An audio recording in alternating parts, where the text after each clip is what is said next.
So why would it matter in the case of The Last of Us Part 1? Because Naughty Dog has had a target on its back for the last 2 years since their vision for The Last of Us Part 2 didn't align with a very specific demographics vision for the game they spent 7 years creating in their heads and felt entitled to.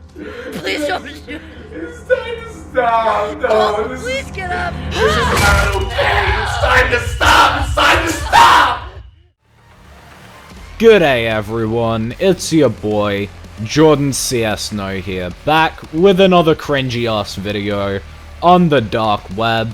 Yes, Sony fanboys, and yes, Last of Us Remake. Yes, it's my third in a row. Because there is literally nothing else to talk about right now.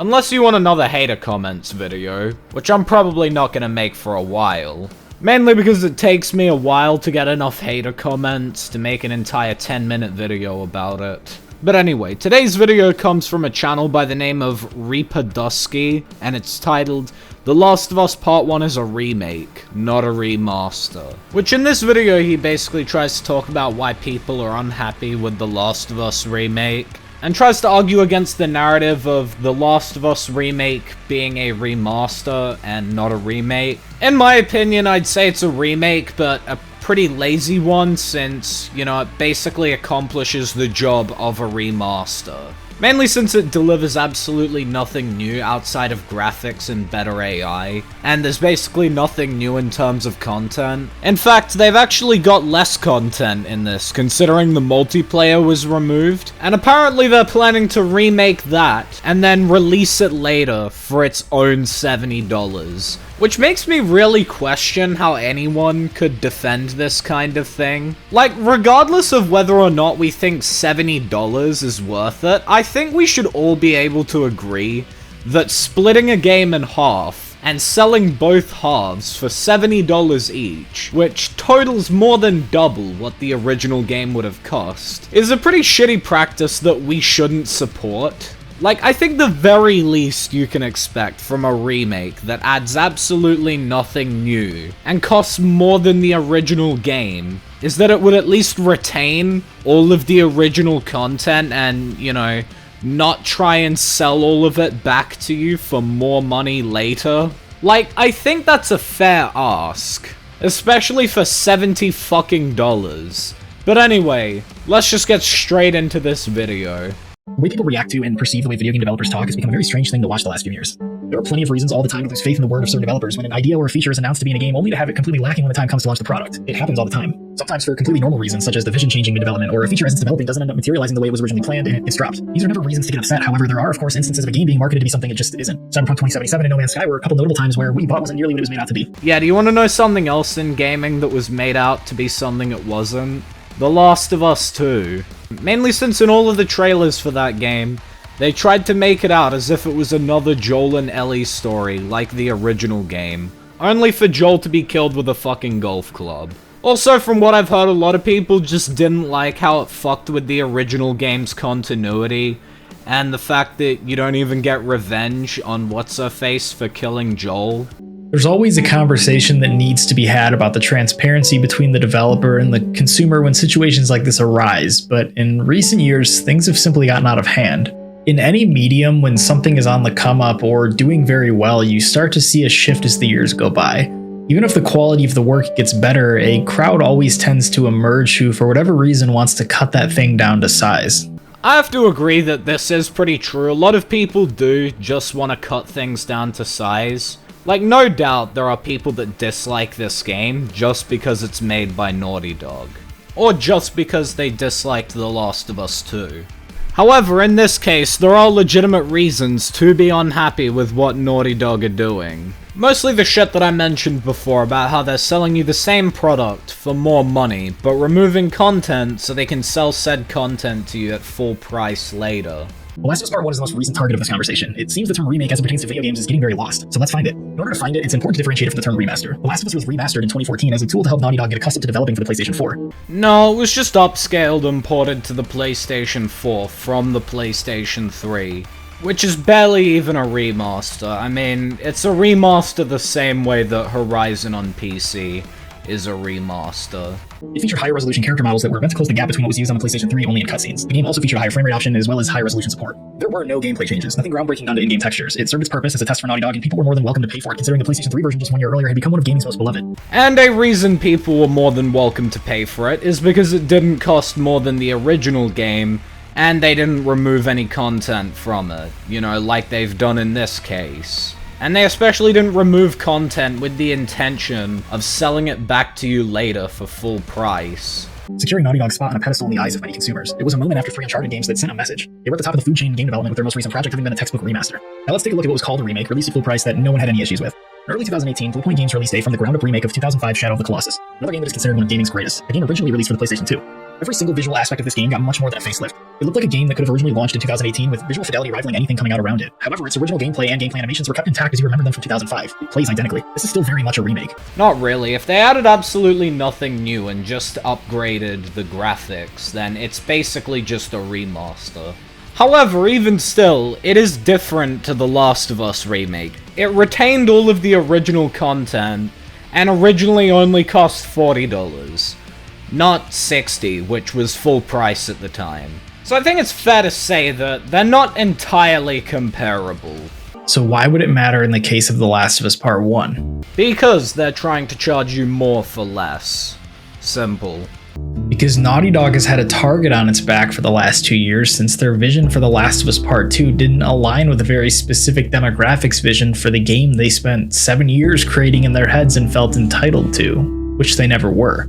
Yeah, I don't think it was just a specific demographic of people that disliked The Last of Us 2's story. I think a lot of people were unhappy with it. Even still, I don't think the reason people are unhappy with this is because of The Last of Us 2. Maybe some people are, but I think for most people it's just the fact that they're being sold less content for more money. But one thing is clear. The Last of Us Part 1 is, by the most used criteria in video games, a remake. No amount of complaining about it is going to change that. Oh yeah, the game's a remake. I'll admit that. But it's a pretty shitty remake, all things considered. Like, not only are they adding barely anything new, but again, they're charging you more money for it, and taking away content that was in the game, with the intention of selling it back to you later for full price. Like, I think we can all agree that's a pretty shitty thing to do. The main issue at hand is the talk of gameplay, and the sheer misunderstanding of what is contained in the word gameplay. Joel's movement system, gunplay, and melee system is where those are forcing their tunnel vision. How the enemy's AI interacts with Joel and your companions is a part of gameplay, a part that has had a massive rework. The AI in Part 2 were already worlds ahead of Part 1, and it even has improvements over what was accomplished in that game back in 2020. The combat encounters in this version of the game are not going to be as predictable as AI were almost 10 years ago. Look, I'm gonna be honest, I think it's great that they're upgrading the AI in the game, and making it better, but it by no means warrants $70, or more money than the original game cost. Like, it's honestly pretty pathetic that the only gameplay change people can cite is upgraded AI. Last time issue with companion, I'm not going to say I'm sometimes. In most words, British television linkers. As it takes part 1 tracking from the You imagine that you and Joel distributed the game's hardware. Much like how the comes with situation has Joel hardware for animation based on how you're trying to control him. Translate the text with These reworks additional to gameplay are rework of the gameplay. Just because some decided to selectively only look at dodging and prone doesn't remove everything else that was worked on from the equation. Part 2's exact gameplay model was never promised to be brought into Part 1, it was just assumed. Nor should Joel be running around like a 20-year-old girl.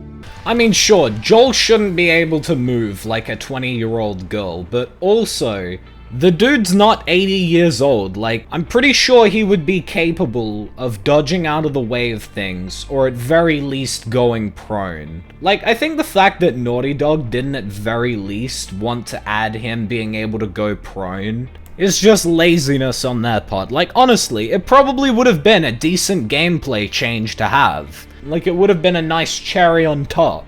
Instead, they gave us nothing. There was no lie, Part 1's gameplay has been rebuilt. All of these discussion points lead to price. Sony has decided to launch this game at the $70 price point. Can the price be justified? Absolutely fucking not. On the business side of this decision, likely yes. Bro, all they did was upgrade the graphics and AI and remove content. In no fucking world would that justify $70. Get the fuck out of here. Considering all the work on display as well as the ever-growing amount of accessibility options, which took an entire team on Part 2 to make happen, Accessibility options are not a reason for a game to cost more money. Like, those are features that a game should just have anyway. Like, they absolutely should not be charging you more money just because they've added accessibility options. I'm sure on the back end this price point would make sense if we had the full budget breakdown, and as a business they want to make all that money back and much more. And they would have been perfectly able to do so at $60 or $50. They definitely didn't need to charge $70 for this, especially when they don't have all the content in the game. But here's the best part. The only person's opinion on whether or not a $70 price tag is worth it is you. If you like this game enough, you'll buy it. Or you'll probably pirate it because $70 is a fucking ripoff.